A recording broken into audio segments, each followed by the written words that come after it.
చదువుకుందాం.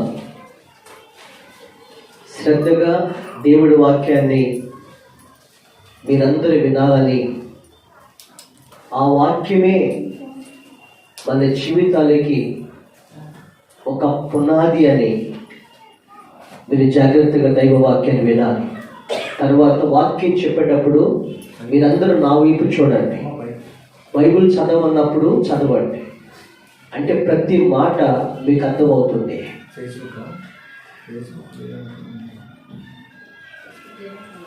ఈరోజు ప్రభు చెప్పమన్న విషయం ఏంటంటే, నన్ను ఎవరు లక్ష్య పెట్టట్లేదయ్యా, నా కుటుంబాన్ని కానీ నా బిడ్డల్ని కానీ నన్ను కానీ వెలివేసినట్లుగా చూస్తున్నారు. లక్ష్య పెట్టట్లేదు, నన్ను పట్టించుకోవట్లేదు. దానివల్ల నాకు గుండెలన్నీ గాయాలైపోతున్నాయి, నా హృదయంలో గాయాలైపోతున్నాయి.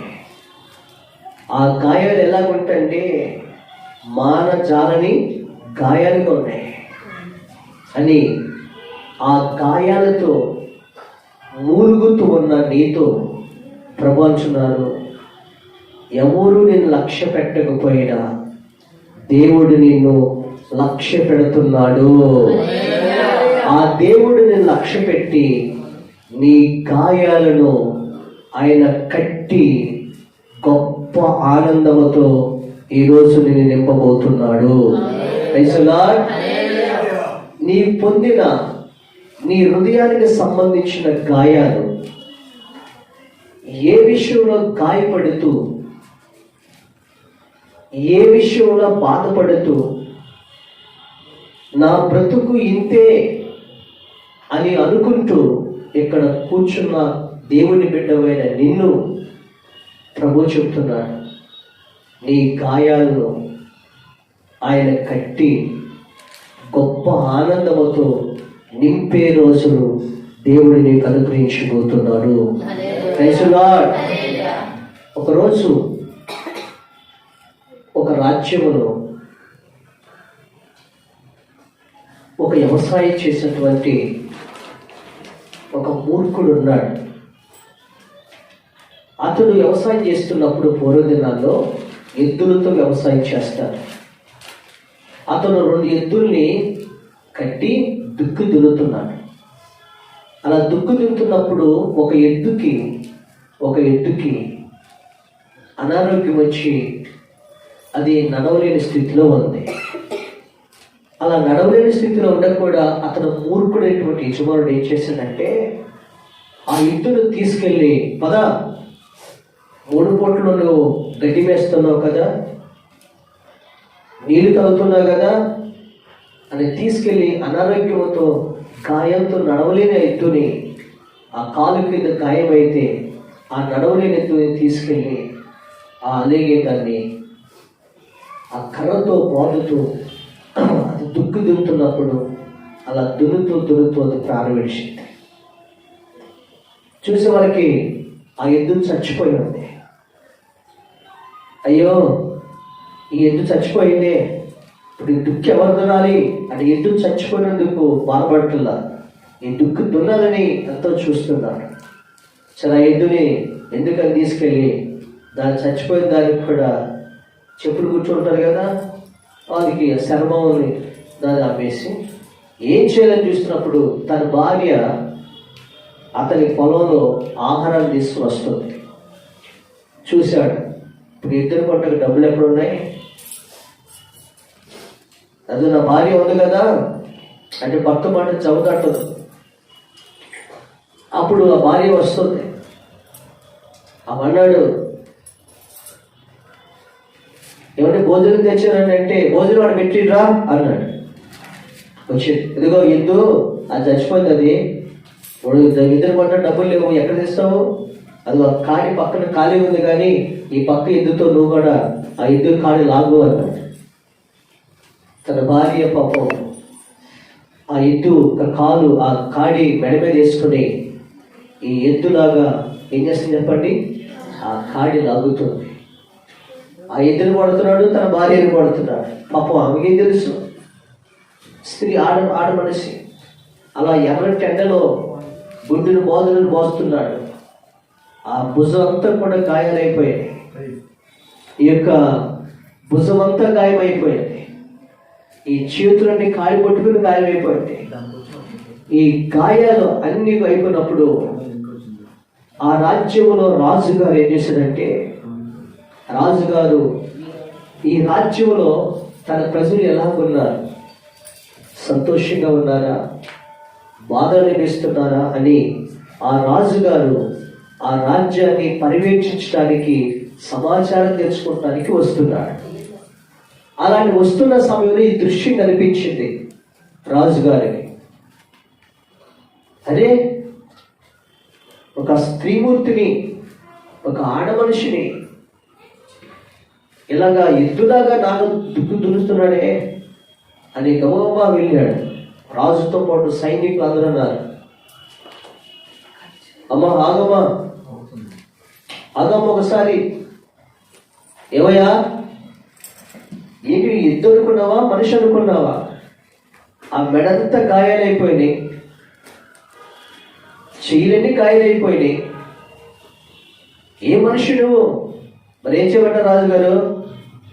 5 చచ్చిపోయింది, 5ని కొట్టక డబ్బులు లేవు, ఖాళీగా ఉంది కదా, దాన్ని పని చేసుకోవాలి కదా అని రాజుగారికి మూర్ఖంగా సమాధానం చెప్తున్నాడు. రాజు తలుచుకుంటే డబ్బులు కొదవంటారా? అప్పుడు వెంటనే ఆ రాజు రాజ్యాన్ని చాలా ప్రేమతో చూస్తాడు. ఆయన ముందు పడుతున్నాడు, ఆయన కోపం వస్తుంది, ఏం చేయలేక ఆయన పడుతున్నప్పుడు, అమ్మా ఒకసారి రా, ఎందుకంటే ఇంత దుక్కు దున్నాలి. అప్పుడు ఈ రాజుగారు, సరేనయ్యా ఇంక దుక్కు దున్న కావాలి కదా. ఆమె చాలా గాయాలిపోయి నడవలేని స్థితిలో ఉంది.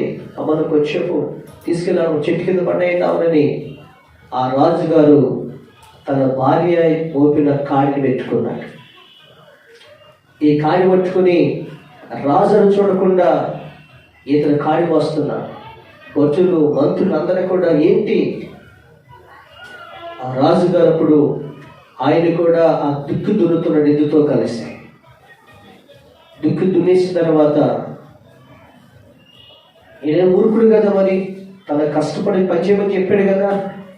ఆ రాజును కూడా కొట్టాడు, దెబ్బలు తిన్నాడు, ఆ నారు దున్నాడు.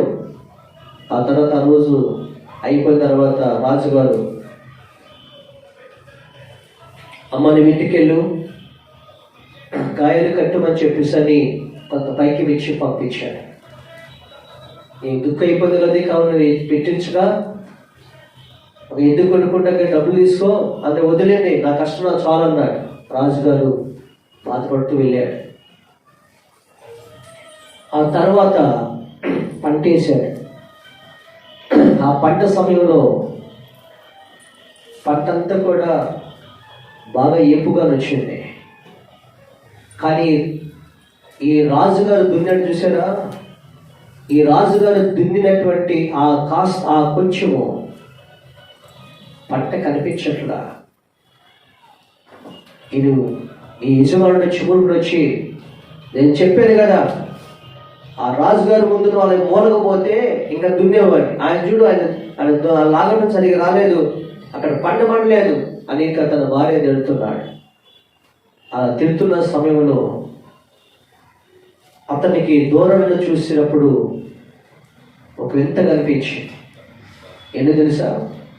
ఈ రాజుగారు ఎంత లెక్క అయితే ఆ కాడి లాగాడో అంత లెక్క వజ్రాలు పట్టబడిందంట. చప్పుడు రోజు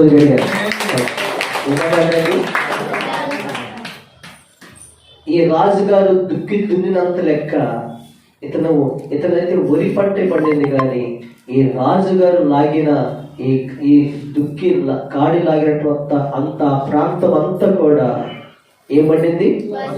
వజ్రాలు ముత్యాల పట్ట పడిందంట. స్తోత్రం కలిగిన రాజుగారు బట్టలతో తీసుకుని వస్తున్నప్పుడు వెంటనే తన భార్య రాజుగారు కాలు మీద పడింది. అయ్యా రాజా, నా నిమిత్తమే మీరు గాయపరచబడ్డారు, నేను లాగవలసిన కాడిని మీరు లాగారు, ఆ మూర్ఖంగా కొచ్చారు. అయ్యా, మీరు ఆ ఓర్చుకుని నా పక్షముగా నిలబడి నా గాయాలు కట్టి మీరు గాయపడి మీరు దున్నిన పంటంతా ముత్యాల పంటగా మాకు పండిందయ్యా, స్తోత్ర. అప్పుడు ఆ మూర్ఖుడు కాళ్ళ మీద పడి, రాజా నన్ను క్షమించండి, నేను అయోగ్యుడిగా ప్రవర్తించాను, నీ యొక్క ప్రేమని నీ మహిమను నేను తెలుసుకోలేకపోయానయ్యా అని వెంటనే కాళ్ళ మీద పడినప్పుడు చెప్పాడు,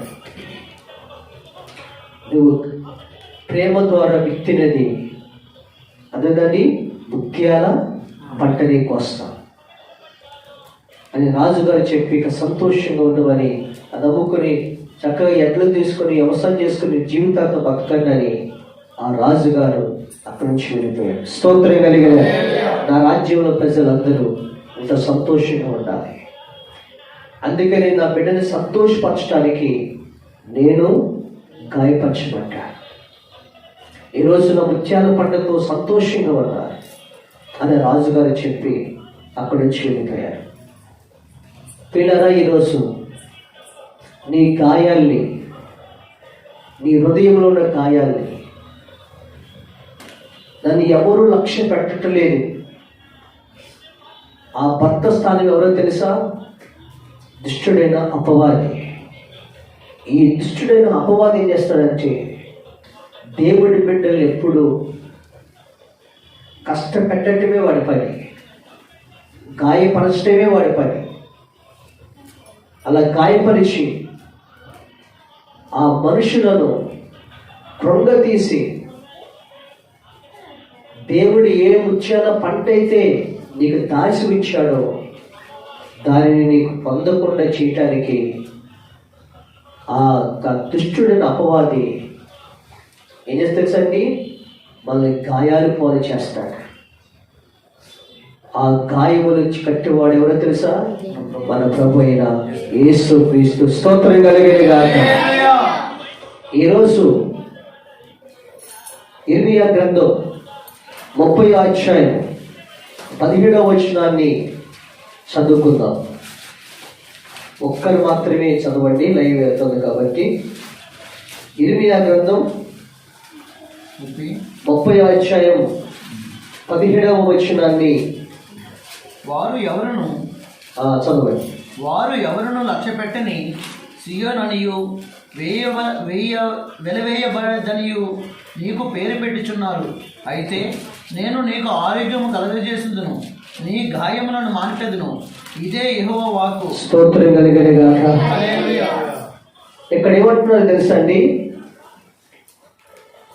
ఎవరును లక్ష్య పెట్టని సియోననియు వెలివేయబడదనియు నీకు పేరు పెట్టుచున్నారు. అమ్మా, ఇప్పుడు నా వైపు చూడండి. నీ బంధువులు నీకు ఏం పేరు పెట్టారు తెలుసా? నీ స్నేహితులు నీకు ఏం పేరు పెట్టారు తెలుసా? ఆనాడు ఈ యెరూషలేము పట్టణానికి ఈ చుట్టుపక్కలటువంటి దేశాలు పెట్టిన పేరేంటి తెలుసా? నేను ఎవరో పట్టించుకోవట్లా, నీ వైపు కన్నెత్తి కూడా చూడటంలా, నిన్ను పట్టించుకునే నాదుడే లేడు అని ఆ చుట్టుపక్కల పెద్ద దేశాలన్నీ కూడా ఈ చిన్న దేశం యెరూషలేము దేశాన్ని ఎవరూ లక్ష్య పెట్టాల. దానికి ఏ పేరు పెట్టారంటే వెలివేశారు. ఏం చేశారు చెప్పండి? వెలివేయబడింది. జాగ్రత్త వినండి. అందరూ యెరూషలేము గురించి ఈ పట్టణం వెలివేయబడింది, ఎవ్వరు లక్ష్య పెట్టని పట్టణం ఇది అని అంటున్నప్పుడు ఆ మాటలకి హృదయం అంతా ఏమైంది చెప్పండి? గాయాలు. అవును కదండి. నీ బంధువులు నిన్ను లక్ష్య పెట్టకుండా నీకంటే డబ్బున్న వాళ్ళని గౌరవిస్తూ, నీకంటే పేరు ప్రఖ్యాతి కలిగిన వారిని ప్రేమిస్తూ, నీ బంధువులు నీతో ఉన్నవారే నేను లక్ష్య పెట్టకపోతే కలిగే బాధ మనకు తెలుసు కదా. అయ్యో డబ్బులు ఉన్నప్పుడు ఒక రకంగా, డబ్బులు లేనప్పుడు ఒక రకంగా, మనుషులు ఎంత లక్ష్య పెట్టకుండా మనం ఉంటారో తెలుసు కదా. అలాగే యెరూషలేము దేశాన్ని కూడా, చుట్టుపక్కల దేశాలన్నీ కూడా చిన్న చూపు చూస్తున్నాయి.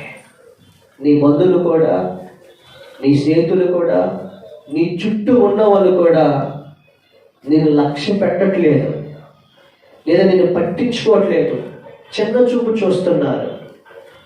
ఈరోజు ఒక శుభవార్త తెలుసా? వాళ్ళు ఎవరిని లక్ష్య పెట్టకపోయినా దేవుడు నిన్ను లక్ష్య పెడుతున్నాడు. అప్పుడు దగ్గరగా దేవుడు నిన్ను లక్ష్య పెడుతున్నాడు. చుట్టుపక్కల ఏ దేశాన్ని లక్ష్య పెట్టకపోయినా ఇశ్రాయేలు దేశాన్ని ఎవరు లక్ష్య పెడుతున్నారు? దేవుడు లక్ష్య పెడుతున్నాడు. ఈ రోజున నిన్ను దేవుడు లక్ష్య పెడుతున్నాడు.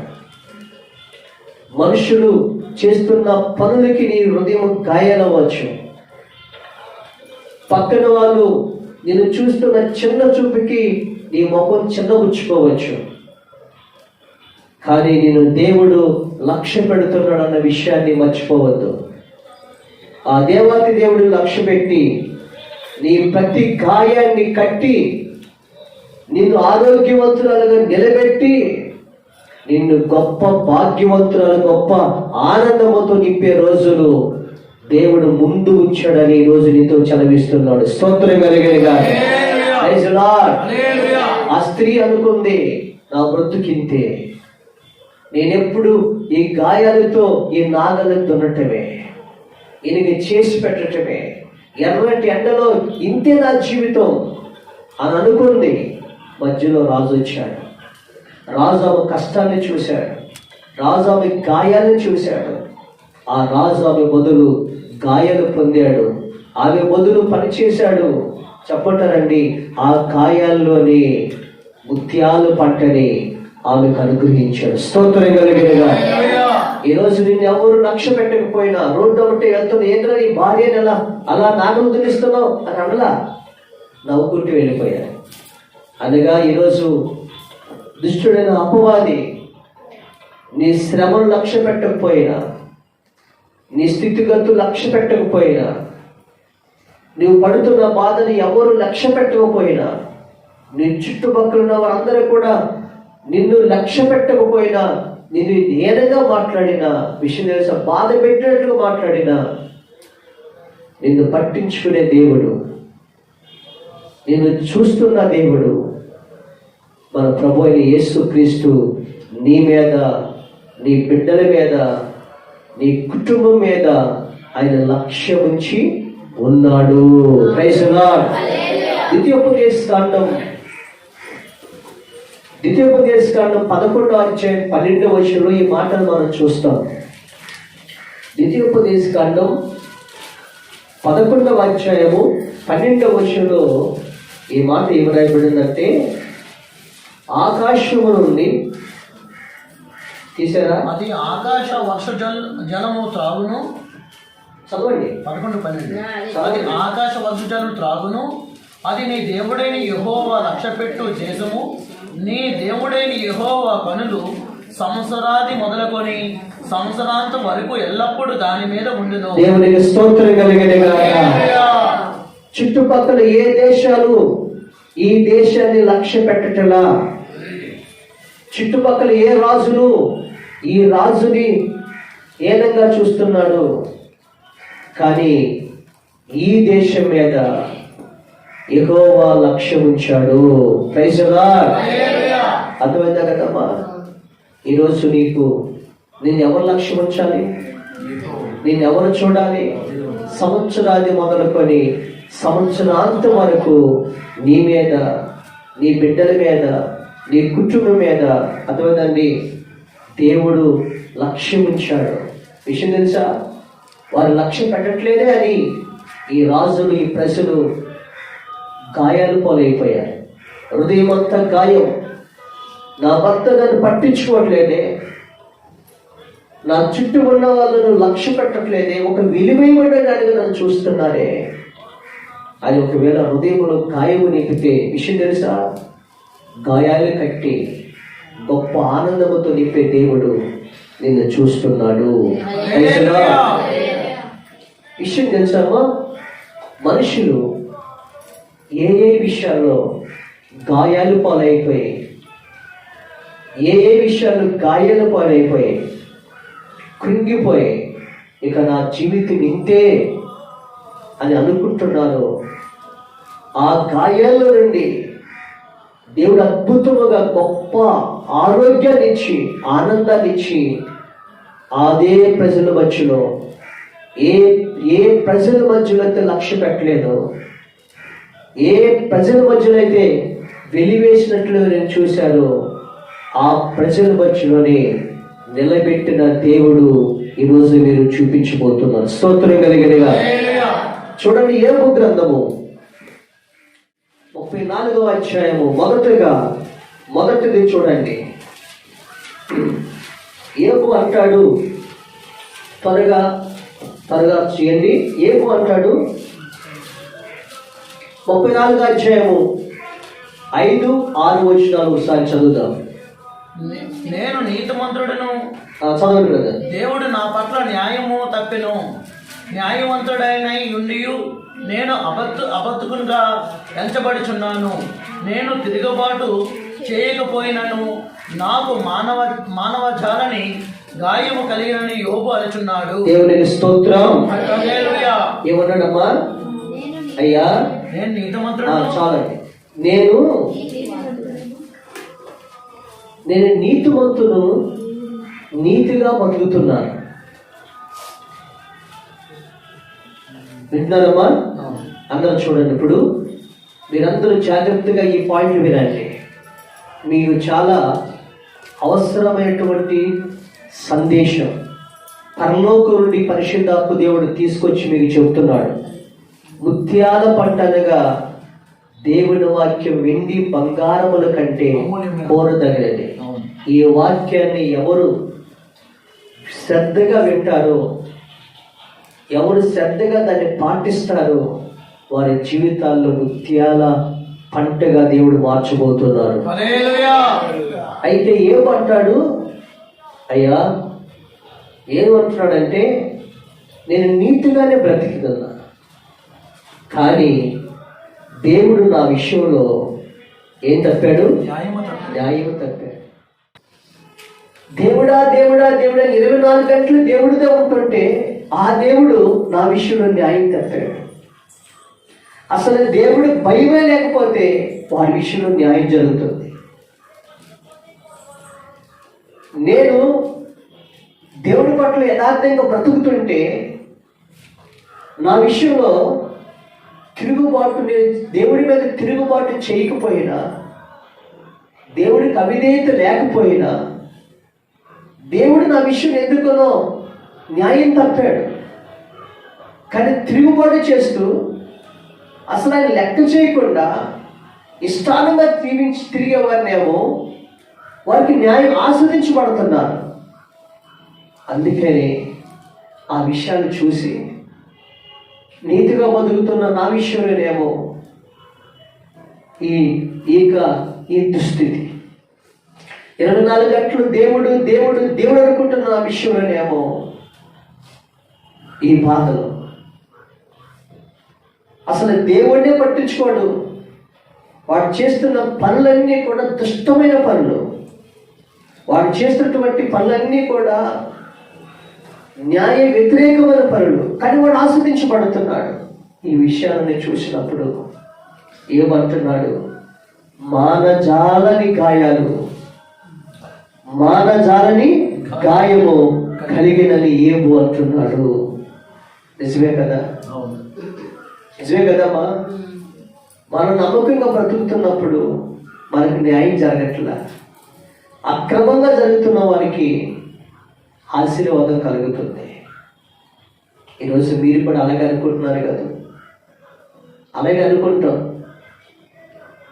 ఏంటి ప్రభా, ఇంత నీతిగా బ్రతుకుతున్న నా జీవితంలో ఈ కష్టాలు ఏంటి, ఈ అవమానాలు ఏంటి, ఈ కన్నీళ్ళు ఏంటి అని హృదయం అంతా గాయాలతో నిండిపోయి ఈరోజు ఇక్కడ కూర్చున్నావేమో. నా ఇంటి ముందోడు లేదా నా పక్కనోడు, నాకు తెలిసిన వారు అందరూనేమో తిరుగుబాటు చేసేవారు. వాళ్ళు చేస్తున్న పనులు చూస్తే అసహ్యం వేస్తాయి, కానీ వాళ్ళేమో గొప్పవారుగా న్యాయం తీరుస్తున్నావా అని అనుకుంటున్నా. నీ జీవితంలో విషయం తెలుసా, నీతిమంతులకు కలుగు ఆపదలు అనేకములు, అయినను వాటన్నిటిలో నుండి నీ దేవుడిని యెహోవా తప్పిస్తాడు. స్తోత్రం కలిగిన ఎక్కడ అసలు ఏబుకి గాయాలు ఎవరి వల్ల అయింది? సాక్షాత్తు ఏబుకి దేవుడే గాయాలు చేస్తున్నాడు. అవును కదా, సాక్షాత్తు ఇప్పుడు ఏబుకి ఈ గాయాలు చేసింది ఎవరు చెప్పండి? సాక్షాత్తు దేవుడే అనుమతించాడు. అనగా మన జీవితంలో నీతిగా బ్రతుకుతున్నా, న్యాయంగా బ్రతుకుతున్నా, మానసాన్ని గాయాలతో నువ్వు కృంగిపోతానేమో, కానీ ఆయన చిత్తానుసారమైన గాయాలు నిన్ను గొప్ప ఆనందములోకి నడిపిస్తాయి. స్తోత్రం కలిగినగా ప్రైజ్ ది లార్డ్. గొప్ప ఆనందాన్ని నీ జీవితంలో కలుగు చేస్తాయి. ప్రియులారా, దేవుడు ఏ ఉద్దేశం లేకుండా నిన్ను గాయపరచడు. దేవుడు ఏ ఉద్దేశం లేకుండా నిన్ను నలగొట్టడు. దేవుడికి ఒక ప్రణాళిక ఉంది. కాబట్టి ఈ రోజున మానచాలే గాయాలు అంటున్నాడు. విషయం తెలుసా, మనుషులైనా, ఈ భూ ప్రపంచంలో మనుషులైనా నీ విషయంలో న్యాయం తప్పుతారేమో, కానీ నువ్వు సేవిస్తున్నా, మనం ప్రార్థిస్తున్నా దేవుడు నీ విషయంలో ఎప్పటికీ న్యాయము తప్పనివాడు. చప్పడు కొట్టగలిగా న్యాయము తప్పనివాడు. ఈ రోజున జాగ్రత్త మీద అసలు ఏ విషయంలో తన మనసులో గాయమైంది తెలుసా? నా బ్రతుకులో మానచాలే గాయమంటాడు తెలుసా? నేను నడుస్తుంటే అందరూ లేచి నిలబడేవారు. అందరూ నన్ను చూసి అదృష్టవంతుడు రయ్యుడు అనేవారు.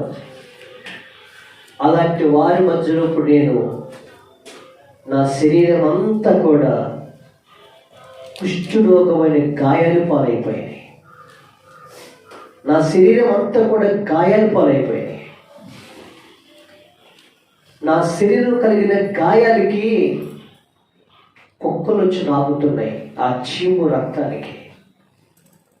ఇప్పుడు ఒకప్పుడు నేను అదృష్టవంతుడు అన్న వాళ్ళందరూ నన్ను అసహించుకుంటున్నారు.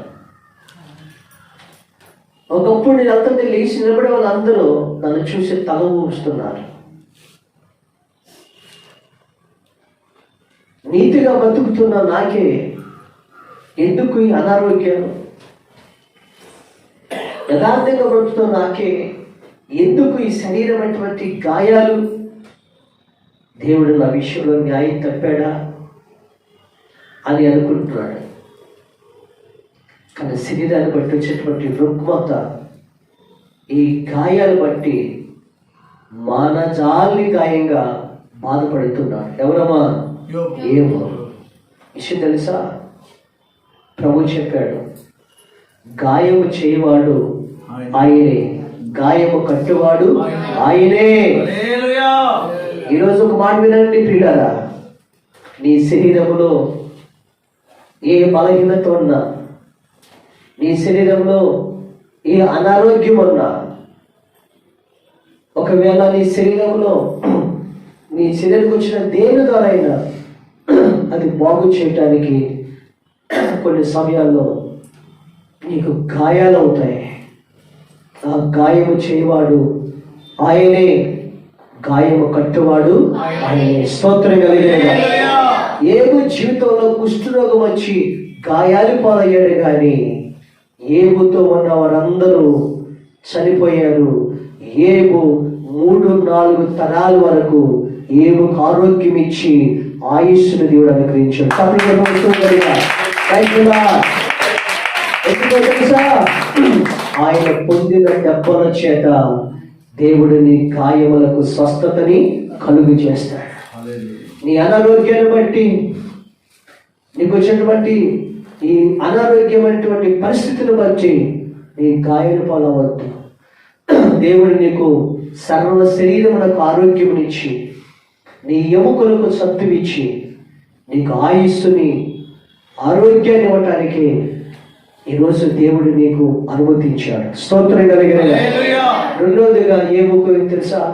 అయ్యా, నాకు ఆస్తులు ఉన్నాయి, ఆస్తు పోయినా మనం సంపాదించుకోవచ్చు.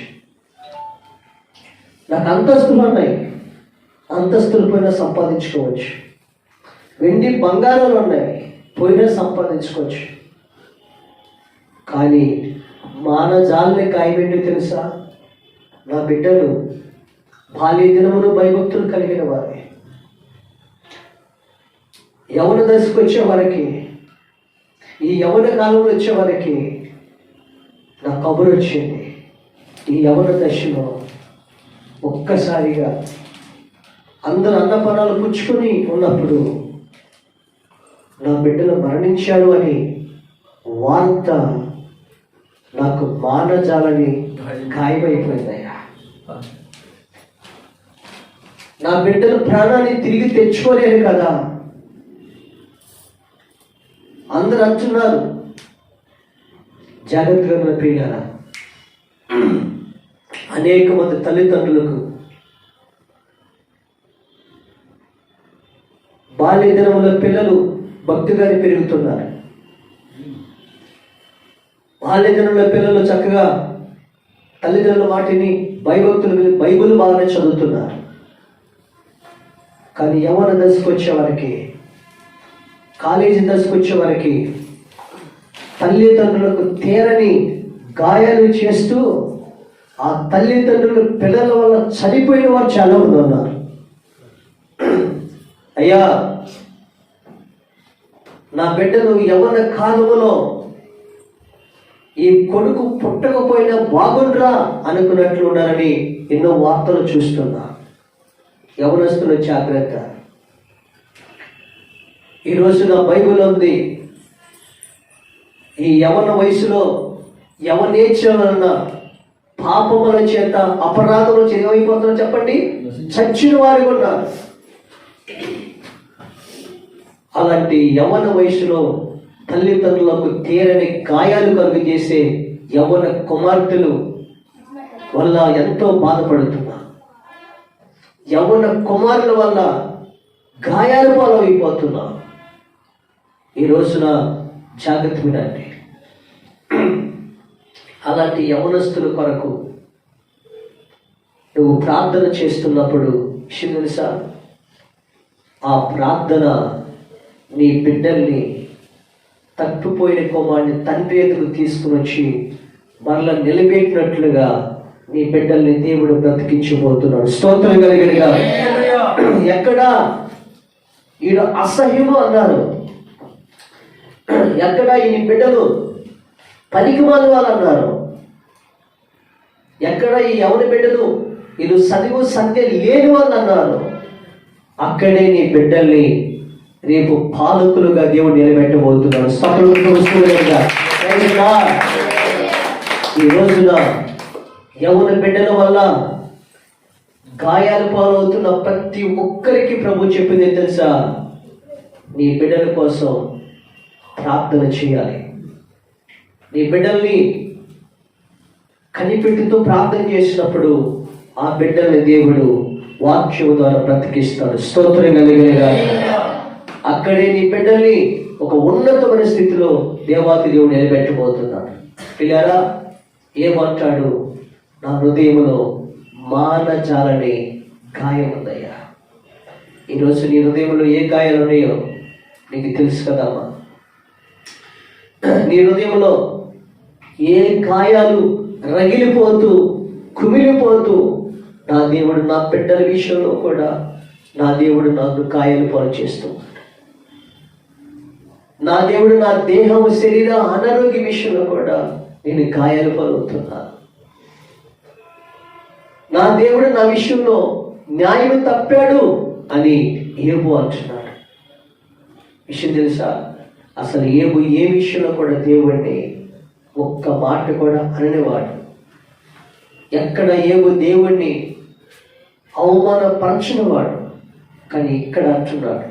కానీ ఈ విషయం తెలుసండి, దేవాతి దేవుడు మనుషులు ఏ విషయంలో న్యాయము తప్పుతున్నా తప్పొచ్చు, కానీ దేవుడు మాత్రం న్యాయము తప్పనివాడు, న్యాయము జరిగించేవాడు. నీతి న్యాయములు ఆయన సింహాసనములు. చప్పలు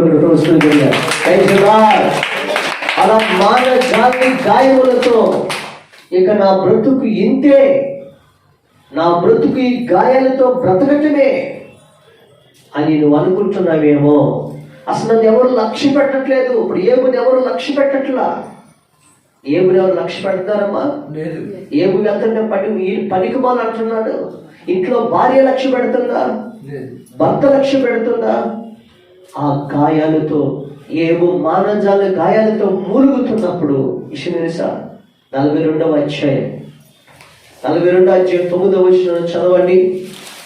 ఏబు గ్రంథం 42:9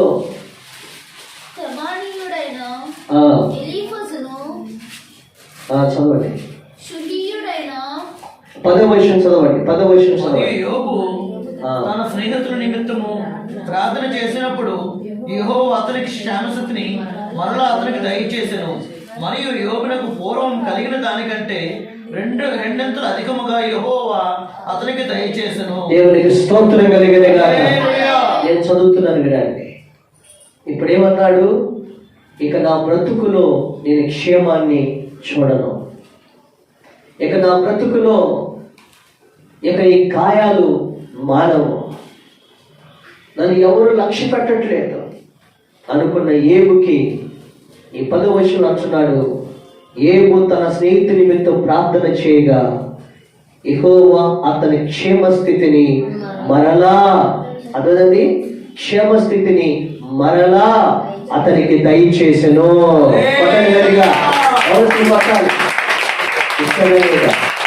ఏంటన్నాడు? దేవుడు నా విషయంలో న్యాయం తప్పాడయ్యా. తప్పాడా దేవుడు? తప్పలేదే. దేవుడు ఎప్పటికీ నీ విషయంలో న్యాయమే చేస్తాడు. ఎప్పటికీ నీ జీవితంలో క్షేమమైనదే చేస్తాడు. ఈరోజు నీ జీవితం గాయాలు పాలవుతూ కృంగిపో ఉండొచ్చు కానీ పిల్లరా, ఆ గాయములు చేయవాడు ఆయనే, గాయములు కట్టువాడు ఆయనే. ఆయన చిత్తానుసారముగా చేసిన గాయాలలో నీకు క్షేమాభివృద్ధి కలిగి ఉందని మర్చిపోవద్దని ప్రభు చెబుతున్నాడు. స్తోత్రం కలిగిన మరలా పూర్వము కలిగిన దానికంటే 2 అంతలు అధికముగా దేవుడు ఏబుకు దయచేశాడు. విషయం తెలుసా? నా బిడ్డలు పోయారయ్యా, మానజాలని గాయమన్నాడు కదా. అప్పుడు చూడండి, ఏబుకి 10 మంది ఉన్నారండి. చూడండి ఏబు విషయం ఏం జరిగింది? ఏబు విషయంలో తిరిగి మరలా ఏబుకి 7 కుమారులను 3 కుమార్తెలను కలిగిరి. అది ఫస్ట్ ఎంతమంది చెప్పండి అమ్మా. 7గా ఫస్ట్ 10 మంది. ఇప్పుడు ఎంతమంది చెప్పండి అమ్మా. ఇప్పుడు కూడా 10 మంది. అవునా కదా? మరలా ఏం చేశాడు దేవుడు? మరలా దయచేశాడు. చదవండి. అతడు తర్వాత 15వ వచనం. ఆ దేశం అంతటా ఏబు కుమారులు కుమార్తెలంత సౌందర్యవంతులు కనబడలేదు. వారి తండ్రి వారి సహోదరులతో వారికి స్వాస్థ్యములు ఇచ్చాను. స్తోత్రం కలిగిన గాక.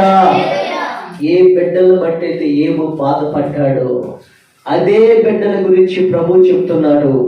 ఏబు కుమార్తెలంత సౌందర్యవంతులు ఆ దేశంలోనే లేకుండా దేవుడు అంతుగా కుమార్తెలు ఆశీర్వదించాడు. ఈరోజు నీ బిడ్డల గురించి బాధపడుతున్నావా? నీ బిడ్డల గురించి కృంగిపోతున్నావా? సౌందర్యం అనగా బాహ్య సౌందర్యం కాదది. ఏబు కుమార్తెలంత పరిశుద్ధులు దేశంలోనే లేదు. ఏబు కుమార్తెలంత భక్తిపరులు ఈ దేశంలో లేరు. ఏబు కుమార్తెలంత ప్రార్థనా పరులు దేశంలో లేనండి. ఎక్కడైతే ఏబు తన బిడ్డలను బట్టి గాయము పొందాడో అక్కడే తన బిడ్డలను బట్టి సాక్ష్యాన్ని పొందుతున్నాడు. చప్పట్లు కూడా ప్రభుత్వం. ఏబు మానజాన్ని గాయము ఎక్కడ ఏబు స్థితి అయిపోయింది, ఈడి పని అయిపోయింది అని ఎవరు లక్ష్య పెట్టలేదు. ఏబుని దేవుడు లక్ష్య పెట్టి పూర్వము కలిగిన దానికంటే రెండంతల అధికముగా దయచేసి ఆ దేశంలోనే ఏబు అంత గొప్పవాడు మరొకడు లేకుండా దేవుడు దీవించాడు. స్తోత్రం కలిగిన. ఏబుకు అనారోగ్యము కలిగింది, ఇక ఏబు పని అయిపోయింది, రేపో మాపో చచ్చిపోతాడు అనుకుని ఏబుని ఎంతగానో గాయాలు పని చేస్తే ఆ ఏబుని చెప్పంటారండి 3-4 తరాలు దీర్ఘాయువులు ఇచ్చి ఏబును ఆస్వాదించాడు. స్తోత్రం కలిగిన. ఏబు బిడ్డలు వేసి మానదాన్ని గాయం అనుకుంటే అక్కడే ఏబు బిడ్డలంతా ఆశీర్వదింపబడిన వారు, ఆత్మీయులు, ప్రార్థనా పరులు మరొకరు లేరు అని ఏబు బిడ్డల గురించి సాక్ష్యాన్ని పొందాడు. రాబో దినాల్లో ఈరోజు నువ్వు పడుతున్న గాయానికి, నా బ్రతుకులో ఈ గాయమేంటయ్యా, నా దేవుడు న్యాయము తప్పాడయ్యా అని అనుకుంటున్నామేమో కానీ దేవుడు న్యాయము తప్పడు, న్యాయము చేస్తాడు. Praise the lord. ఏ న్యాయం చేస్తాడో తెలుసా? ఏ మనుషులైతే నిన్ను అనుకున్నారో ఆ మనుషుల మధ్యలోనే నీకు దేవుడు గొప్పవాడుగా నిలబెట్టబోతున్నాడు. ప్రియులారా, నీ గాయాలు మానిపి గొప్ప ఆనందముతో ఏబునిప్పుడు దేశానికి, ప్రపంచం అంతా కూడా ఏబును సాక్షిగా నిలబెట్టినట్లు మిమ్మల్ని నిలబెట్టబోతున్నాడు. ప్రభు స్తోత్రం కలుగా. హల్లెలూయా. దేవునికి స్తోత్రం. ఈ రోజున రెండవదిగా బైబిల్ గ్రంథంలో చూడండి, రెండవ గాయం ఏంటి తెలుసండి? కీర్తన గ్రంథం 38వ అధ్యాయము 5వ వచనాన్ని చూద్దాం. కీర్తన గ్రంథము 38వ అధ్యాయము 5వ వచనం ఒకసారి చూసినట్లయితే, నా మూర్ఖత వలన కలిగిన నా గాయములు దుర్వాసన గలవై స్రవించుచున్నవి. నేను శ్రమ చేత చాలమ్మా. అమ్మా, ఏ విషయంలో సాక్షాత్తు ఈ దేవుడే ఏబుకి గాయాలు కలుగు చేశాడు. ఆయన చిత్తానుసారముగా గాయాలు కలిగినాయి. ఆ దేవుడే అతనికి గాయాలు కట్టాడు. ఎలా కట్టాడు తెలుసా? 2 అధికముగా ఆశీర్వదించాడు. స్తోత్రం కలిగిన. ఈరోజు నా దేవుడి చిత్తానుసారంగా నేను నీతిగా బ్రతుకుతున్నా, ఆయన నాకెందుకు ఈ బాధలు? యథార్థంగా నడుస్తున్నా, ఆయన ఎందుకు నాకు ఈ బాధలు? నా బిడ్డల ద్వారా ఎందుకు నాకు ఈ కష్టాలు అనుకుంటున్నామేమో. దేవుడు నేను లక్ష్య పెట్టాడు. దేవుడు నేను న్యాయవంతుడుగా నీ పక్షము నిలబడ్డాడు. ఏబుకు తీర్చినటువంటి న్యాయము నీ జీవితంలో జరుగును గాక. ఆమేన్. రెండవది గాయం ఏంటి తెలుసా? ఇది మన బుద్ధిహీనత వలన కలిగిన గాయం. దేని వల్లమ్మా? జాగ్రత్త వినండి. ఇది మన బుద్ధిహీనత వలన కలిగిన గాయం. భక్తుడైన దావీదు అంటాడు, ఏమంటాడు చదవండి, ఏమంటాడమ్మా? అయ్యా, ఈ గాయాలు నా మూర్ఖత వలన దేని వల్ల అంటమ్మా? నా మూర్ఖత వలన కలిగిన నా గాయము దుర్వాసన గలవై స్రవించుచున్నవి. జాగ్రత్త వినండి. ఇందాక దుర్వాసనతో ఏపు కలిగిన గాయాలు ఎవరికి కలిగి చేసిన గాయాలు? దేవుడు చేసిన కలిగి చేసిన గాయాలు. అవును. అవునండి, అదే గాయాలు ఇప్పుడు యేసుకి సువాసన ఏపుకు కలుగు చేసిన ప్రపంచం అంతా స్తోత్రం కలిగిన గాక. ఇప్పుడు దావీదుకి తన మూర్ఖత వల్ల కలిగిన గాయాలు. ఏ గాయాలమ్మా? తన మూర్ఖత. ఈరోజు ఎందుకు ఈ మాట ఆయన ఎవరంటున్నా ఆయనే చెప్తున్నాడు. నా మూర్ఖత వల్ల కలిగిన గాయాలకు ఇప్పుడు ఏడుస్తున్నానయ్యా, దుర్వాసనతో ఏడుస్తున్నానయ్యా, దుర్వాసనగా అందరూ నన్ను చీ అంటున్నానయ్యా, నా సాక్ష్యం పాడైపోయిందయ్యా, నా జీవితం పాడైపోయిందయ్యా. ఎందుకయ్యా దావీదు? విషయం తెలుసా? దావీదు బాల్య దినము నుండి యవనస్తులు జాగ్రత్త వినండి, పెద్దవాళ్ళు జాగ్రత్త వినండి. దావీదు బాల్య దినము నుండి దేవుడంటే భయభక్తులు కలిగిన వాడు, దేవుణ్ణి ఆరాధించేవాడు, దినమునకు 7 మార్లు దేవుణ్ణి స్తుతించేవాడు, 3 మార్లు ప్రార్థించేవాడు. కొండలో ఉన్న దేవుని ఆరాధించినటువంటి దావీదుని 30 సంవత్సరాల వయసులోనే దేవుడు సింహాసనశీలుడిగా దేవుడు కూర్చోబెట్టాడు. హల్లెలూయా. ఈరోజు మీ యవన బిడ్డలు కూడా నమ్మకంగా ప్రార్థనకు వస్తున్నప్పుడు, నమ్మకంగా దేవుళ్ళు బ్రతుకుతున్నప్పుడు తెలుసా, దేవుడు మిమ్మల్ని కూడా అలాంటి స్థితిలో పెడతాడు. అలాంటి పెట్టిన తర్వాత దావీదు పరిపాలన సజావుగా సాగుతుంది, చక్కగా రాజ్యాన్ని పరిపాలన చేస్తున్నాడు. ఒకరోజు మేడ మీద తిరుగుతున్న ఈ దృశ్యం అంతా మీకు తెలుసు. ఆ మేడ మీద తిరుగుతూ చెయ్యకూడనటువంటి ఒక మూర్ఖత్వమైన పని చేశాడు. తన దగ్గర పనిచేస్తున్న సైన్యాధిపతి భార్యని చూసి ఆమెను అర్థపురాన్ని పిలిపించి ఆమెతో పాపము చేసి, ఆ పాపం వల్ల ఇప్పుడు దావీదు గాయాలు పాలైపోయాడు. ఇంకా అర్థమైందమ్మా? ఏ వయసులోనయ్యా దావీదు ఈ పాపం చేసినది చెప్పటరా? ఇంచుమించు 50 సంవత్సరాలు, 50 సంవత్సరాల వయసులో, 49, 50 సంవత్సరాల వయసులో ఈ దావీదు ఈ పాపానికి బానిసడయ్యాడు. తెలుసా మీకు విషయం? చిన్నప్పుడు బాగానే ఉన్నాడు, యవన కాలంలో బాగానే ఉన్నాడు, అన్ని సమయాల్లో బాగానే ఉన్నాడు. కానీ ఈ దావీదు 30 సంవత్సరాలకి సింహాసనం ఎక్కాడు. కానీ 50 సంవత్సరాలు వచ్చే వరకు దావీదు పాపంలో పడిపోయి, తన మూర్ఖతను బట్టి తనకి వాక్యం తెలీదా? తెలుసు. ఇదంతా రాసిన ఆయనే. అతని ప్రార్థన తెలీదా? తెలుసు. నీ పొరుగు వారి దాన్ని ఆశించకూడదని తెలుసు, మరి ఆశించాడు. ఎందుకని తెలుసా? ఈ దావీదు ఎప్పుడైతే సింహాసనం మీద కూర్చున్నాడో అంతకుముందు ప్రార్థన చేసేవాడు, ఈ ప్రార్థన మర్చిపోయాడు. దేవుడికి కృతజ్ఞత స్తుతులు చెల్లించవలసిన వాడు మొత్తం మర్చిపోయి తన మూర్ఖమైన పని చేసి ఇప్పుడు ఏమవుతాడు తెలుసా? దావీదు ఆ మూర్ఖమైన పని చేసినప్పుడు దావీది పిల్లలు ఏమైనా తెలుసా అండి? దావీది పిల్లలు దావీది ఇంటిలోనే తన కూతురు వచ్చి, నానా నన్ను ఇప్పుడు పాడు చేశాడు, ఎవడో నేను పాడు చేసినవాడు అని కత్తి తీశాడు చంపాలని. ఎవడో కాదు, నీ పెద్ద కొడుకు. అంతే. దావీదు కత్తి కింద పడేశాడు. ఊరంతా పాగిపోయింది. దావీదు కొడుకే దావీదు కూతురుని పాడు చేశాడంట. దుర్వాస. తన కొడుకు అబ్షలోము అనే కొడుకు తన తండ్రిని సింహాసనం దింపి చంపి తన సింహాసనం మీద ఎక్కాలని తన కన్న కొడుకు చివరికి ఒక కొడుకు కూడా చంపుకొని తన కొడుకులు చచ్చిపోయారు. తన కొడుకులను బట్టి గాయాలు పాలైపోయాడు, తన కూతురును బట్టి గాయాలు పాలైపోయాడు. ఇది ఎవరు చేస్తున్న గాయాలయ్యా? దావీదు మూర్ఖత వల్ల చేసుకున్న గాయాలు.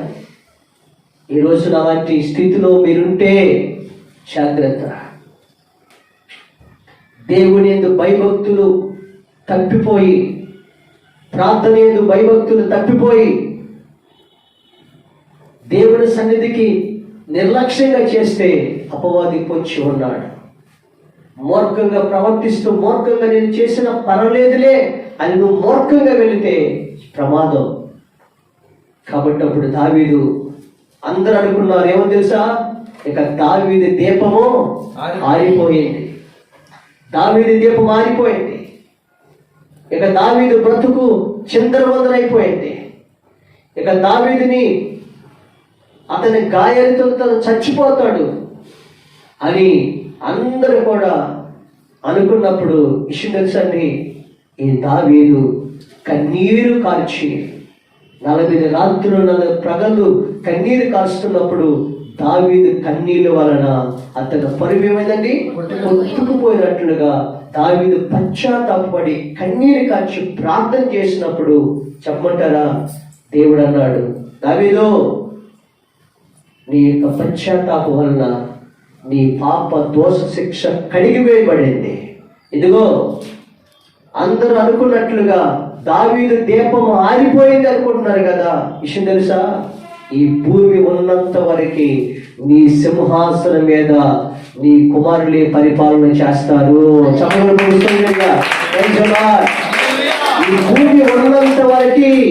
ఈ భూమి ఉన్నంత వరకు యెరూషలేము రాజ్యం సింహాసనం మీద నీ సంతానమే పరిపాలన చేస్తారు. స్తోత్రం. విషయం తెలుసా, ఈ సింహాసనం మీద పరలోకమందున్న దేవుడే నీ కుమారుడుగా వచ్చి పరిపాలన చేసి కోట్లాది ప్రజలను రక్షిస్తాడు అని ప్రభు చెప్పిన స్తోత్రం కలిగిన గాక. ఆయన కుమారుడుగా యేసుక్రీస్తు ప్రభువారు జన్మించి సర్వలోకానికి పాప పరిహారార్థమైన బలర్పించి నిన్ను నన్ను ప్రపంచం అంతటిని దావీదు వంశంలో పుట్టిన దేవుడు రక్షించాడు. స్తోత్రం కలిగిన గాక. తెలుసా, దావీదు అనుకున్నాడు, నా మూర్ఖత్వం వల్ల కలిగిన గాయాలే ఈ రోజు అనుభవిస్తున్నాను. ఇక నా బ్రతుకులో నా దీపం ఆరిపోయింది, నా సాక్ష్యం కంపు కొడుతుంది అనుకుని చచ్చిపోలేదు. ఒక మాట, ఈ రోజున అనేక మంది దేవుణ్ణి కలిగుండి ప్రభువుని కలిగుండి పాపములో జీవిస్తున్నారు, త్రాగుడులో జీవిస్తున్నారు, లోక పాపములో బ్రతుకుతున్నారు. యవనస్తులు కూడా చక్కగా ప్రార్థనలు చేసి వాడు తప్పుడు మార్గాలు వెళుతున్న వారితో ప్రవర్తాడు. అతిక్రమములను దాచిపెట్టేవాడు వద్దులడు, వాటిని ఒప్పుకొని విడిచిపెట్టేవాడు కనికరమ పొందరు. స్తోత్రం కలిగిన దావీదు ఒప్పుకున్నాడు, తను క్షమించన్నాడు, ఒప్పుకున్నాడు, వాటిని విడిచిపెట్టాడు, కనికరం పొందాడు. అతని దీపము సదాకాలం ఉంటుందని దేవుడు వాగ్దానం చేశాడు. చప్పుడు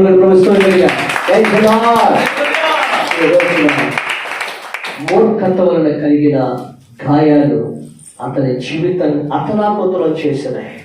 కాబట్టి జాగ్రత్త పడండి, దేవుడి కొరకు మనం బ్రతికే వారిగా ఉండాలి. స్తోత్రం.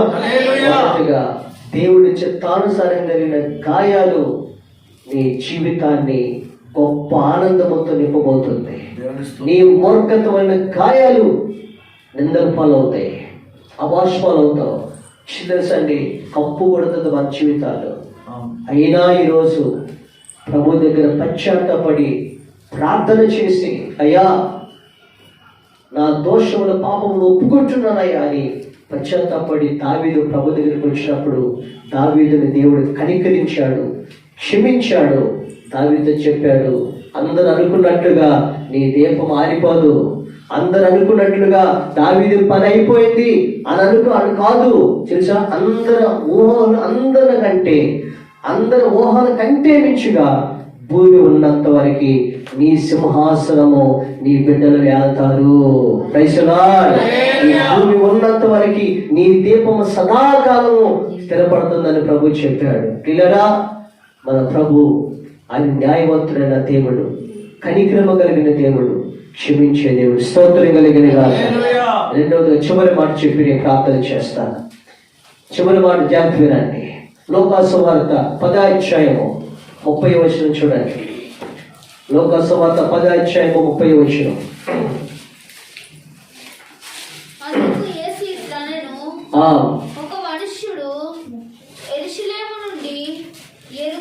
ఒక మనుష్యుడు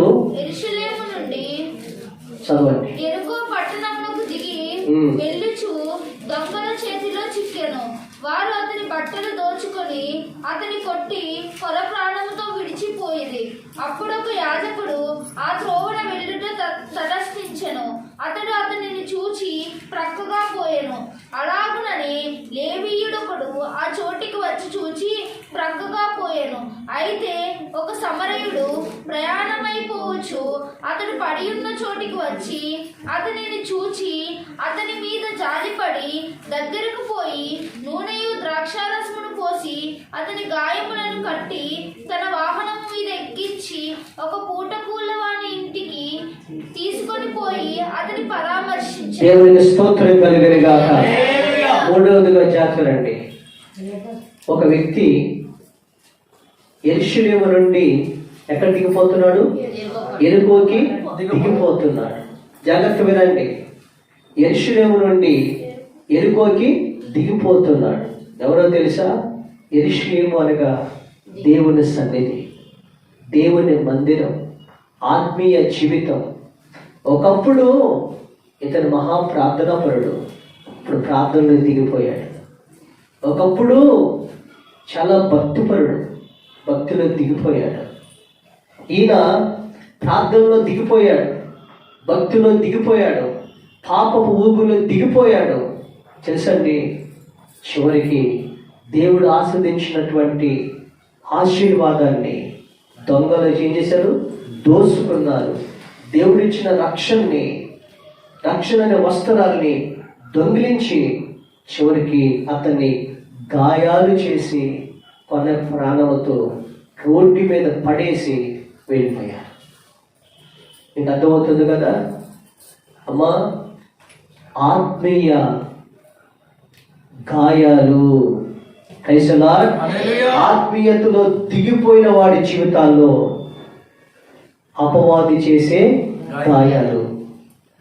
నీ ఆత్మీయ జీవితాన్ని జాగ్రత్త పరచుకోకపోతే అపవాదిని దొంగ దోసుకుంటానికి సిద్ధంగా ఉన్నాడు.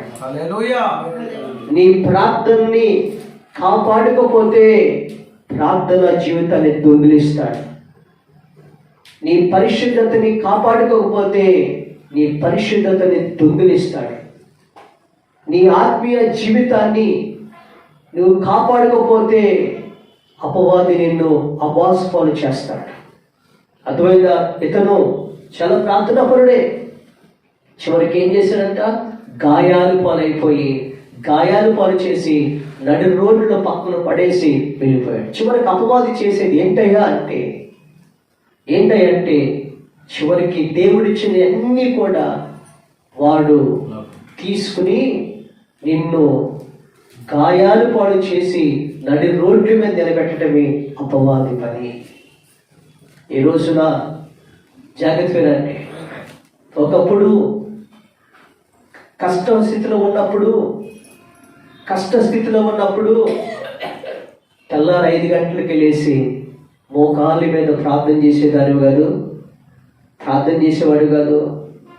పేద స్థితిలో ఉన్నప్పుడు పెందల కాడే లేచి ఇప్పుడు ఆదివారం వస్తుందా అని అందరికంటే ముందొచ్చి దేవుడి సన్నిధిలో కూర్చుని ప్రార్థన చేసి ఆరాధనలో పాల్పొందనేవి కాదు. ఏమా, ఈ రోజున ఆ కష్ట స్థితి చూసి, ఆ పేద స్థితి చూసి ఆ దేవాది దేవుడు నీ ప్రార్థన ఆలకించి నీ కన్నీరుని చూసి దేవుడిని ఈ రోజున ఒక ఉన్నతమైనటువంటి ఘనమైన స్థితిలో దేవుడు పెట్టాడే. ఆ ఘనమైన స్థితిలో పెట్టిన తర్వాత జాగ్రత్తగా మందిరానికి వెళ్దామంటే ఆదివారం విశ్రాంతి దినము కదా. మందిరానికి వెళ్దామంటే కనీసం హృదయంలో కూడా నీకు చలనం లేకుండా పోతుంది. ఎక్కడ పోతుందమ్మా? హృదయంలో కూడా. ఒకప్పుడు ఆదివారం పోయిందా అంటే అపరాధ భావం, ఎంతో పెద్ద తప్పు చేసినట్లుగా బ్రతికేదానివి నీవు ఈ రోజు ఒక ఘనమైన స్థితిలో నీ దేవుడు పెడితే ఆ ఘనమైన స్థితిలో పెట్టిన దేవునికి ఏ విధంగా కృతజ్ఞత రుణం తీర్చుకోవాలనేవి ఆయన సన్నిధిలోకి ప్రార్థించాలి కదా. అలాంటిది ఆదివారం వస్తే అసలు ఆదివారం అన్న మాటే నీకు మర్చిపోతున్నావు. ఈ రోజున పెద్దలు కూడా ప్రార్థన చేస్తామంటే చేద్దాములే అనుకుని ప్రార్థన కూడా చేయట్లేదు. విషయం తెలుసా, ఒకప్పుడు పిల్లలు అమ్మా చర్చికి వెళ్దాం పద అని ముందు నీకంటే ముందు లేచి చర్చికి పరుగులు తీసుకెళ్లేవాళ్ళు. ఇప్పుడు అంటారు వేరేదో నేను తర్వాత వస్తాను చర్చి. ఒకప్పుడు వీళ్ళు ప్రార్థన చేస్తే వీళ్ళు ప్రార్థన చేసేవాళ్ళు. పిల్లలు ప్రార్థన లేదు, తల్లిదండ్రులు ప్రార్థన లేదు. ఎందుకని? నీ కష్ట స్థితి నుండి సంపన్న స్థితిలోకి దేవుడు పెట్టాడు కదా. నీ పేద స్థితి నుండి ఈ రోజున ఘనమైన స్థితిలో దేవుడు పెట్టాడు కదా. అందుకే ఒకప్పుడు కనీసం వారంలో ఒక్క రోజునైనా నేను మందిరం కోసం ఉపవాసం ఉండి, నా కుటుంబం కోసం ఉపవాసం ఉండి కన్నీళ్ళు కార్చి ప్రార్థన చేయాలి అని ప్రార్థన చేసేదాన్ని కదా. ఈరోజు అసలు ఉపవాసం అన్న ఊసే మర్చిపోతున్నారు ఈ రోజుల్లో. జాగ్రత్త జాగ్రత్త, దొంగ కాచుకుని ఉన్నాడు. ఎవరు కాసుకుని చెప్పండి? దొంగ కాసుకుని ఉన్నాడు. ఎవరిని బ్రింగుదమని గర్జించు సింహము వలె మీ విరోధి అయిన అపవాది ఎదురు తిరుగుతున్నాడు. ఎవరు ప్రార్థన చేయరా? ఎవరు దేవుని పెద్దల కళ్ళేసి ప్రార్థన చేయరా? ఎవరు ఆదివారం విశ్రాంతి దినాన్ని పాటించరా? ఎవరు దేవుడికి నిర్లక్ష్యంగా జీవిస్తారా? వాడిని పట్టుకొని వాడి ఇంట్లో తిష్ట వేసి వాడికంటే మరి 7 దెయ్యాలు తీసుకుని వచ్చి ఆ ఇల్లుని ఇదిగో ఇలా రోడ్డు పాలు చేసేదాకా అపవాది వదిలిపెట్టడు. గమనించండి. అమ్మా, నీ ప్రార్థన స్థితి ఎలా ఉంది? నీ ప్రార్థన స్థితి ఎలా ఉంది? పరిచర్య స్థితి ఎలా ఉంది? ఆరాధన స్థితి ఎలా ఉంది? ఈ రోజున ప్రభు నీకు ఎందుకు ఇస్తున్నాడు తెలుసా? ఇతరుల ముందు నువ్వు తల దించుకోకూడదని, ఇతరుల ముందు నాయన్ని కనపరచాలని, ఇతరుల ముందు దేవుడు సాక్షిగా నేను ఉంచాలని. కానీ నువ్వేం చేస్తున్నావు? కష్ట స్థితిలో కన్నీరు కార్చావు, సంపన్న స్థితిలో అసలు కన్నీరన్న మాట లేదు నీకు. ఈరోజు ప్రభు నిన్నే హెచ్చరిక చేస్తున్నాడు. దొంగ పొంచి ఉన్నాడు. దావీదు అలా చేయలేదే. ఎంతగా దేవుడు దీవించాడో అంతగా దావీదు దేవుళ్ళు దగ్గరైపోయాడు. స్తోత్రం కలిగినగా. దావీదు అంటాడు, అయ్యా 3 మార్లు ప్రార్థనే కాదయ్యా, 7 మార్లు ప్రార్థనే కాదయ్యా, నా జీవిత కాలం అంతా నీ సన్నిధిలో నీ బ్రతకాలని ఒక వరము దయచేయ్యా. చప్పలు గడిగా అలాగే ప్రార్థన నేను కూడా చూస్తుంటా మీలో. ఒకప్పుడు ఎంత భయభక్తులతో బైబిల్ చదివేవారు యవనస్తులు. అప్పుడు బైబిల్ చదవాలని తపనుండేది. ఎంత ప్రార్థన చేసేవారో ప్రార్థన చేయాలని తపనుండేది. అప్పుడు ఎంత పరిచర్య చేసేవారో పరిచర్య చేయాలని తపనుండేది. అవన్నీ ఎందుకు చేపిస్తాడో తెలుసా? దేవుడు నీకు ఏ మేలు చేయకుండా అన్యాయస్తుడు కాకుండా నీకు మేలు చేయాలని చేపిస్తాడు. స్తోత్రం కలిగలిగా. అవన్నీ పక్కన పెట్టేసి ఈ రోజున సైతానికి, సోమరతనానికి నువ్వు అప్పగించుకుంటే దొంగ దోసుకోవటానికి పొంచి ఉన్నాడనే విషయాన్ని మర్చిపోవద్దు. ఈ రోజు నుండి అయినా నేను పెద్దల కడలేసి 1 గంట అయినా ప్రార్థన చేస్తానయ్యా. ఎవరి బిడ్డలు ఈరోజు అయినా నేను పెద్దల కడలేసి ప్రార్థన చేస్తానయ్యా. అయ్యా, రాత్రి పూట ప్రార్థన చేస్తానయ్యా. ప్రతిరోజు నా ఇంట్లో కుటుంబ ప్రార్థన ఉంటుందయ్యా. ఈరోజు పరిశుద్ధులతో కలిసి నెలకు ఒక్కసారైనా దైవజనులతో కలిసి నా ఇంట్లో ప్రార్థన జరగాలయ్యా. ఎన్నాలైతే నీ ఇంట్లో ప్రార్థన జరిగి, ఎన్నాలైతే కుటుంబంతో కలిసి ప్రార్థన చేసి. గమనించండి ప్రియ దేవునికి స్తోత్రం కలిగలిగా. ఒకరోజు ఈ మాట చెప్పి ముగిస్తాను. ఒక మిషనరీ గారు కొండ ప్రాంతానికి వెళ్ళారు. ఆ కొండ ప్రాంతంలో గాలివాన తుఫాను వచ్చి అందరు పేద స్థితిలోకి వెళ్ళిపోయారు. తినడానికి తిండి లేదు, ఖర్చులు లేవు, చదువులు లేవు, చాలా దయాని స్థితికి వెళ్ళిపోయినప్పుడు ఒక మిషనరీ వచ్చి ఒక ప్రకటన చేశాడు. ఇదిగో మీ అందరికి కావలసిన వస్తువులన్నీ కూడా మీకు ఫ్రీగా ఇస్తున్నాను అని ప్రకటన చేశాడు. అందరికి లైన్లు కట్టాడు. ఒక లైన్లో మీకు డబ్బులు ఇక్కడ ఒక 500 రూపాయలు మీకు ఇస్తాను. ఆ రోజుల్లో ఒక లైన్లో మీకు కావాల్సినటువంటి ఒక 10 కేజీలు బస్తా పప్పు, ఉప్పులు, బియ్యాలు ఉన్నాయి ఒక లైన్. మరొక లైన్లో బైబిల్ గ్రంథాన్ని పెట్టాడు. మీరు ఏం కావాల్సిందో అవి తీసుకెళ్ళి వెళ్ళండి అని ఆ మిషనరీ పెట్టాడు. అందరూ కూడా లైన్ నిలబడ్డారు. కరువు స్థితి, తుఫాను స్థితి. అందరూ వచ్చారు. డబ్బులు తీసుకెళ్తున్నారు, సరుకులు తీసుకెళ్తున్నారు, అన్నీ తీసుకుని వెళ్తున్నారు. అయితే ఒక వ్యక్తి మాత్రం డబ్బుల దగ్గరికి వెళ్ళా, సరుకుల దగ్గరికి వెళ్ళా, దైవ గ్రంథాల దగ్గరికి వచ్చాడు. మిషనరీ అడిగాడు, ఏమయ్యా ఇప్పుడు కరువు స్థితి కదా, నీకు బియ్యం వద్దా? వద్దయ్యా. డబ్బులు కావాలి, అవసరం బెడ్లు ఉన్నారు కదా, డబ్బులు వద్దా? వద్దయ్యా. మరి ఏం కావాలి? బైబిల్ కావాలి. ఎందుకని? అయ్యా కాకపోతే 10 రోజులు పస్తుంటాం, 10 రోజులు పస్తుంటాం, తర్వాత ఏదో కష్టపడతాం. కానీ బైబిల్ గ్రంథం ఇప్పుడు మీరు తీసుకెళ్తే మరి నా జీవితంలో నేను కొనుక్కోలేదయ్యా, మీరు ఎక్కడి నుంచో తిప్పించి ఇక్కడ పెట్టారయ్యా అని బైబిల్ గ్రంథాన్ని హత్తుకుని ఇంటికి తీసుకెళ్ళాడు. ఆ తర్వాత ఇంట్లో కుటుంబ ప్రార్థన కూర్చుంటారు. జాగ్రత్త వినండి. ఏం చెప్పే ప్రార్థన అండి? కుటుంబ ప్రార్థన కూర్చుంటారు. భార్య, భర్త, 2 పిల్లలు, తర్వాత ఒక కుమారుడు, 2 కుమార్తెలు కూర్చున్నారు, ప్రార్థన చేస్తున్నారు.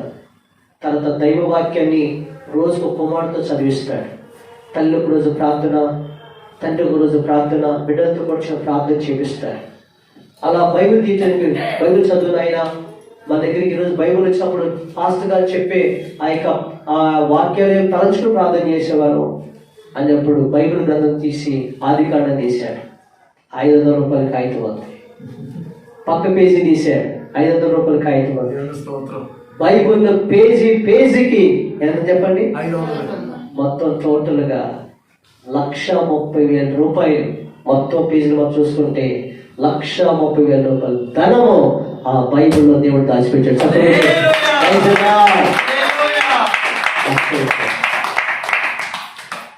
ఈ రోజులో అతను ఏం కోరుకున్నాడు?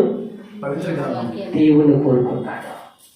దేవుడు వాక్యం కోరుకున్నాడు. అయ్యా ఇది లేకపోతే 3 రోజులు పస్తుని నీళ్ళు తాగుతాం, కానీ నా దేవుడు లేకపోతే, నా దేవుడి మాట లేకపోతే ఒక్క క్షణం కూడా నేను బ్రతకలేనయ్యా అని తీసుకెళ్ళాడు. ఆ దేవుడు ఏం చేశాడు? 500 రూపాయలు తీసుకున్న వాడికి 5 రోజులు వస్తాయి, ఒక రోజు 1 రోజులు తీసుకున్న వాడికి 1 రోజులు వస్తాయి. కానీ తన జీవితాంతము వ్యాపారం చేసుకోవటానికి, ఆ రోజుల్లో 1,30,000 పెట్టుకోవటానికి దేవుడు అతని జీవితాంతము ఆస్వాదించినట్లుగా దేవుడు అనుగ్రహించాడు. స్తోత్రం కలిగేగా. ఈ రోజుల్లో అమ్మా నీ ప్రార్థన ఏమైంది? నీ ప్రార్థన జీవితాన్ని జ్ఞాపకం చేసుకోండి. ఆ సమయంలో గాయన పాలైతే పక్కన ఒకడు వచ్చాడు, కర్మ సిద్ధాంతం అంటున్నాడు, రోడ్డు మీద కూర్చున్నాడుతుంటే, మరే నీ కర్మరా? ఏమంటారు చెప్పండి? నీ కర్మ అని ఆయన వెళ్ళిపోయాడు. నీ కర్మ, నీ కర్మకు నీ బాధ్యుడు, ఎవరు బాధ్యుడు కాదు అని వెళ్ళిపోయాడు. మరొకడు వచ్చాడు, వచ్చేవాడు, ఈ రోజుల్లో అయితే ఏమంటారు చెప్పండి? సెల్ఫీ ప్లీజ్ చేసుకుంటారు కదా. వీడియో ఏమంటారు చెప్పండి? వీడియో తీసుకుని అసలు నీకు ఎంతమంది దొంగలు వచ్చారు? ఆ దొంగలు రాడుతో కొట్టాడా, కర్రతో కొట్టాడా అంటారు కదండి. అంటే ఆడేమో ఒరే బాబు నేను గాయాలు పాలైపోయి పరప్రాణంతో నాకు హాస్పిటల్ చేర్చండిరా, అసలు ఏ విధంగా రాడుతో కొట్టాడు, ఉన్నంత గాయాలనియా అని ఈడంటాడు. అలా వెళ్ళిపోయారు కదా. ఒక సమరయుడు వచ్చాడు, ఏం అడగల, పడి ఉన్న చోటుకు వచ్చి అతని గాయాలను ద్రాక్షారసము పోసి అతన్ని కట్టుకట్టి తన వాహనం మీద ఎక్కించుకొని పూల వాడి ఇంటికి అనగా దేవుని మందిరాన్ని తీసుకెళ్ళి సావుకుడికి అప్పగించాడు. చప్పకుడి ప్రభుత్వం జరిగా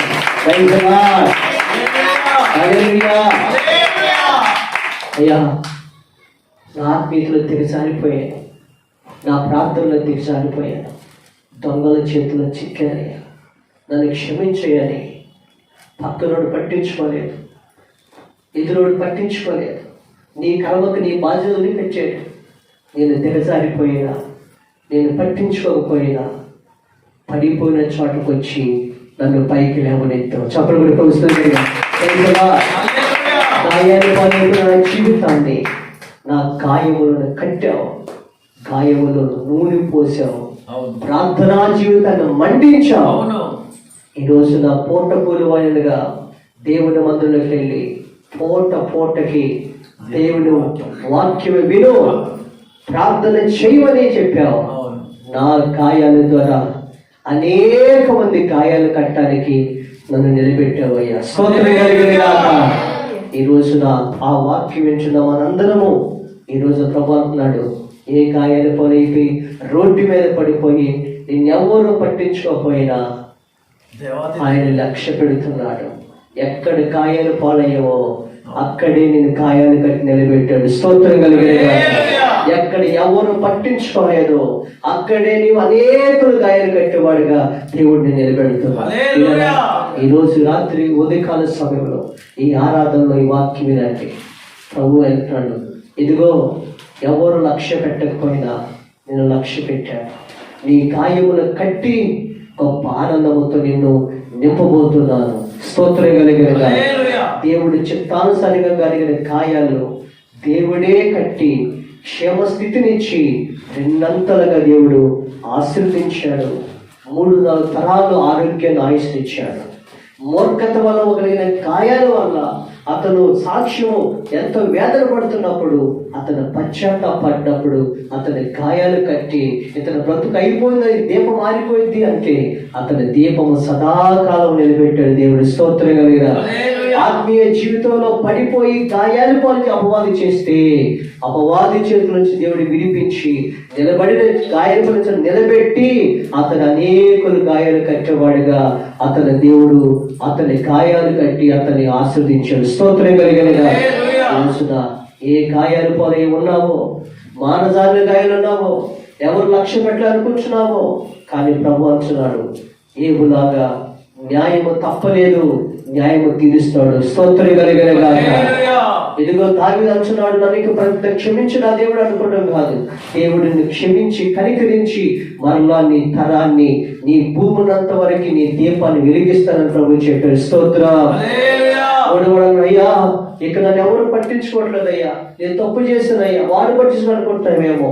నువ్వు పడి ఉన్న చోటకి యేసయ్య వచ్చి నేను పైకి లేవనెత్తి అనేకులకు సాక్షిగా నేను ఉంచబోతున్నాడు. స్తోత్రంగా కలిగిన.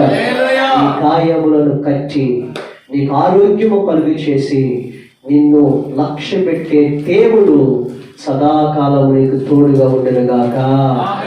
దేవుడి మాట